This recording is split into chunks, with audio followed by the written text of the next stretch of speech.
we're all aware that a significant number of the bombers on the planes at 9/11 were Saudis. And you talk about influencing and democracy over the Arab Spring. Saudi Arabia seems to have been left out of this equation altogether. I'm interested in your comments on that. And secondly, the second part of the question, with the Arab Spring, if it succeeds, are we prepared to accept the democracies, even if they do wind up Hamas-style democracies that we may not entirely like? Thank you. Well, that's a very good question. On the first, I think in some parts of this region, if we can get evolutionary change, that's better than revolutionary change. For reasons that are very profound to do with our interests and with the instability you may gain. But one thing I've learned in these last few months looking at the Arab Spring is if on analysis, rational analysis, something is unsustainable, then the fact it's temporarily being sustained doesn't mean it will carry on being sustained. Okay? And the truth is the Saudi system is going to have to change. So I think we should work with them to bring about that change. I think it's important that we do that in an evolutionary way, since I think it's important that country does not destabilize because of the forces that are deeply reactionary in parts of that society. But I don't think we should kid ourselves that this region is suddenly going to draw a line and say, here's where the change is and the rest isn't changing. This is a revolution that's going to carry on.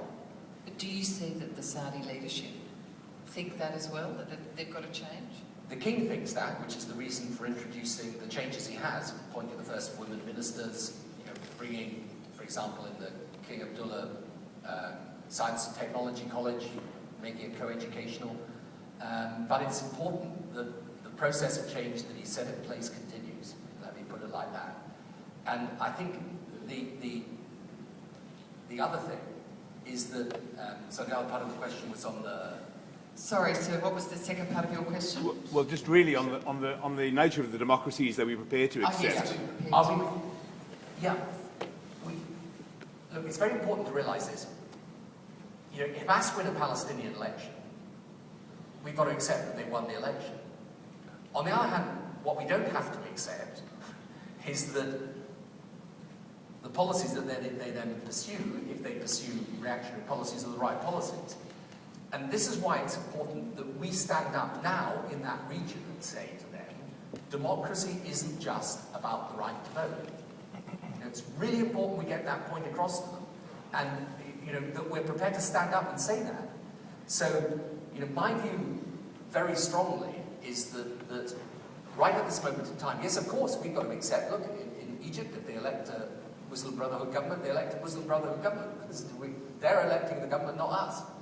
On the other hand, we should not be at all hesitant in saying now, democracy only works on the basis of a general attitude of freedom, right? Which is about things like freedom of religion and freedom of expression, equality, gender equality. That is also important in a democracy. So I think there is a balance that we can strike there, which gets us out of this notion that people often use in the region against the West, which is to say, look, you only like democratic elections if they come out with the result you want. Well, if they come out with the result we don't want, we've got to accept it. But that doesn't mean to say that we silence our voice on what is necessary to create proper democracy.